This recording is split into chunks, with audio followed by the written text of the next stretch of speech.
All right, y'all, I'm so excited because I get to hang out with my very good friend in real life, Alli Worthington. Alli, thanks for being here. Thanks for having me. This is so fun. Okay, so you and I play in the same world. Like, we love to help women with business. We love them to bring them closer to God through faith. You are an author, speaker, Bible teacher, all the things. You have a new book, Standing Strong, which I'm so excited to talk about. But before we dig into this, my team doesn't even know I'm going to bring this up. Listen, the other day you posted something on Instagram. Are you ready for this? I'm ready. And I normally don't respond to these things, but you put a little, it was a graphic and it was like, your DJ name is DJ plus whatever food you last ate. Mm-hmm. And y'all, I'm just sitting there eating some pumpkin balls. So I thought, I'm DJ Pumpkin Balls. I feel like that's gonna get me in trouble, right? Like, I'm like, somehow I'm gonna, but I'm like, gonna respond, here we go. And I'm like, I just love how playful and silly you are with your entire Instagram and even your message. You're so relatable. You teach really important truths, but you love to have fun, and you and I are kindred spirits in that way. We love to laugh and have a good time. So now you got this new book, and I want to talk about why you wanted to teach on this and why you want to speak on this, because you've talked about happiness, you've talked about breaking busy. I love your message, and it's so similar to what I love to help people with. Mm-hmm. Tell me why you wanted to write about this, and what's the heart behind it? Well, I'll tell you, I didn't want to write this book. Okay. And with every book, I always pray and ask the Lord, what's the next book about? Because He has told me fear, He's told me happiness.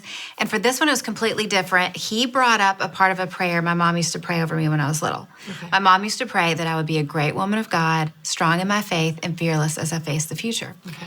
And I said, what's the next book about? And in my spirit, I felt like He said, great woman of God. And I thought, that's dumb. That's vague. That's not a good yeah. book at all. Yeah. And so I spent about 6 months praying into it to go, Lord, what do you have for women? What do you want women to know? What is your heart for women? And the two things that I got from Him through my prayer and through all my research that I was doing is that He had great plans for every woman. Plans for big things, plans for little things, plans for women that maybe only He and that woman would know about, but it was important, and He wanted women to partner with Him on it. Okay. And the second part is that things were going to get difficult for women. That didn't make any sense to me when I started feeling this way in 2018. And then we get to 2020 and I went, oh, this is the adversity that was going to work to hold women back. And this is why they need that message right now. Yeah, I love the subtitle here, A Woman's Guide to Overcoming Adversity and Living with Confidence. And, I talk about confidence a lot on this show, and I'm kind of on this mission, Alli, to reclaim this word, because I feel like it's gotten such a bad rap, especially in the Christian culture of like, it means you're narcissistic, it means you're self-centered, like, oh, it's so focused on self. And like, what's so interesting is our confidence, especially as believers, comes from a deeper place. It comes from who God is and what He says about us. So you actually talk in the book about some things that you've learned about confidence over the years, and especially in your journey the last decade or so. Talk a little bit about what are some things that you've learned about specifically even this word as you kind of dove into this project. I think as Christian women, we think of confidence like it's a dirty word, yes. right? Yes. But it is God who gives us our power. It's God who gives us our wisdom. It's God who gives us our confidence.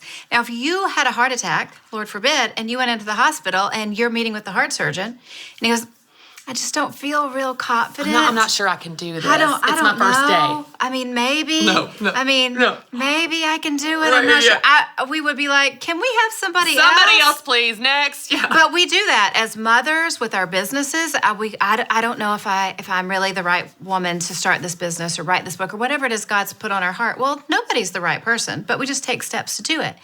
And that what I think happens is we believe that confidence is something fixed. Mm-hmm. Like we're born with blue eyes, or we're born at a certain height, and we either have confidence or we don't. Right. And if we don't have confidence, what are we going to do?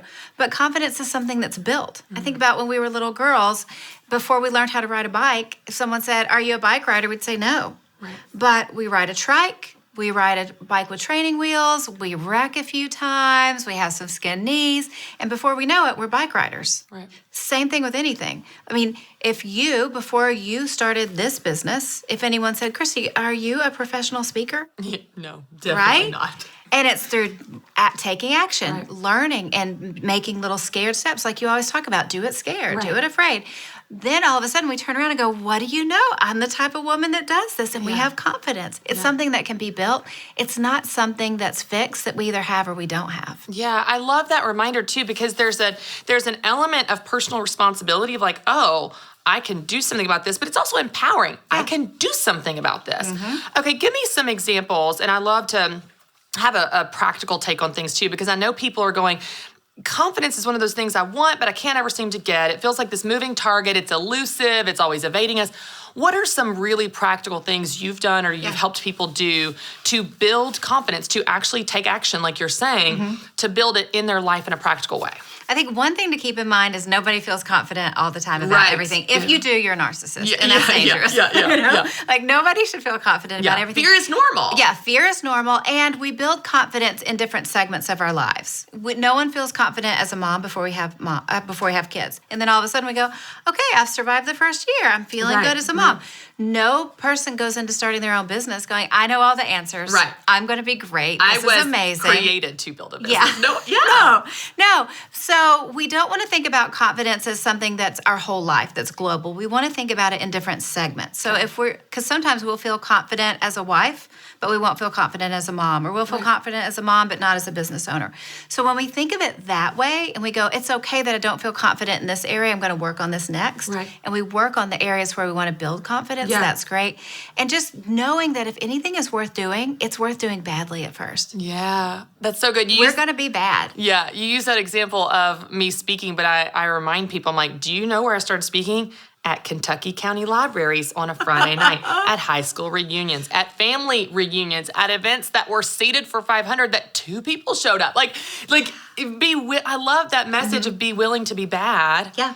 Because that's where confidence is built over time. Of course, no one comes out of the gate being the best at their game. We have to be willing to be bad at things. We have to give ourselves grace. Like when I'm coaching clients and they want to start a podcast, for instance, I say, great, let's do 5 episodes, and then I want you to throw them away. Because you may not know this, but it's not going to be great at first. Yeah. Like, let's just throw them away and let's start again. Give yourself permission to be bad for a little while. Yeah.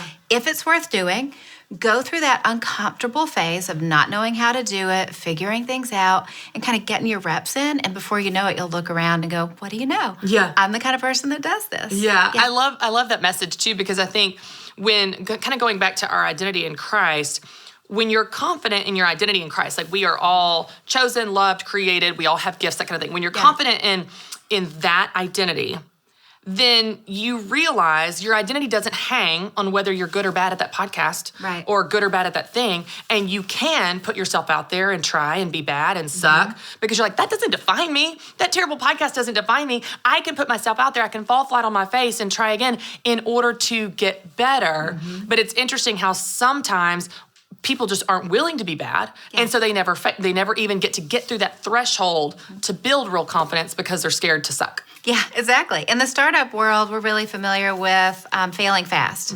You want to fail quickly. You want to fail fast. You want to get it out of the way and go, that didn't work. Right. Or I'm not good at that yet. Let me keep going. And if we make a lot of little mistakes, we won't make big, giant mistakes later. Yeah. So I'm a big fan of failing quickly at lots of little things that don't matter. Yeah, I love that. I love, examples in sports like Michael Jordan, who's the, greatest basketball player of all time. And he talks about the shots that he's missed, the games that he's lost. People don't remember him from those, though. They remember him from his success, but what he's trying to say, like, hey, I didn't make every shot. I didn't win every game. Yeah. Every time I was trusted to take the game-winning shot, 26 times I missed it. Like, here are all the failures that were on my journey to success. Babe Ruth is known as the home run king, also known as the strikeout king. You remember him as home run king. He also struck out more than anybody else because he was willing to go for it. And I think that is encouraging for people that just want a perfect path to success. Anybody you see in any industry that is successful has failed to get there. Yeah. I love examples like Sarah Blakely. You talk about her failures and her no's. Elf on the Shelf, Krista Pitts and Shanda Bell. All these stories, they will tell you of their failures, but we don't know that. We don't see that in the headlines. We just see, oh my gosh, they're so successful. Overnight success. Yes. Yeah. And everyone knows that doesn't actually happen. Okay, let's talk about this idea of adversity because 2020. You hit on this, but people that no one saw it coming, and people faced hardships, real hardships they could have never expected. People were challenged in different ways, had to go through different circumstances. And I think when you go through something hard, it can really kill your confidence. Even if you're a confident person, even if you love the Lord, when your situation is hard. I mean, Alli, I'll be super vulnerable. Like, I feel like I have a very strong faith. I trust that God is who he says he is. When I'm going through a really hard time, I'm going, God, I know you're good. This doesn't feel good. And I kind of get mad at him, and I'm honest about that in my prayers. Talk a little bit about the overcoming adversity piece of this book, because I think some people were there last year, some people are still there right now, and I think that can be such an important thing to hit on as we're talking about this confidence, because that can really shake it. Yeah, the thing about adversity is if adversity triggers everything in us to start going into a phase of self-doubt. Okay. And self-doubt is, above all things, what takes women out. Because we, in 2020, 2021, we aren't facing huge sexism for women where people are saying, you can't go get a college degree or you can't start a business. I think what's really holding women back right now is self-doubt, where we have a great idea or we feel God's moving in our heart to write a book or start a Bible study or adopt a child, whatever it is. We go, oh, that's not for me. I'm not the girl for the job. I'm not the girl for the job. I'm not business-minded. I'm not this. I'm not talented enough, smart enough. Yeah. I've made too many mistakes. I won't do a good job. What will people think? Yes. What will people say on Facebook about me? Exactly. And we hold ourselves back. Right. That's the greatest danger to women right now. Financial challenges, health challenges, yes, they're awful. They are a real thing.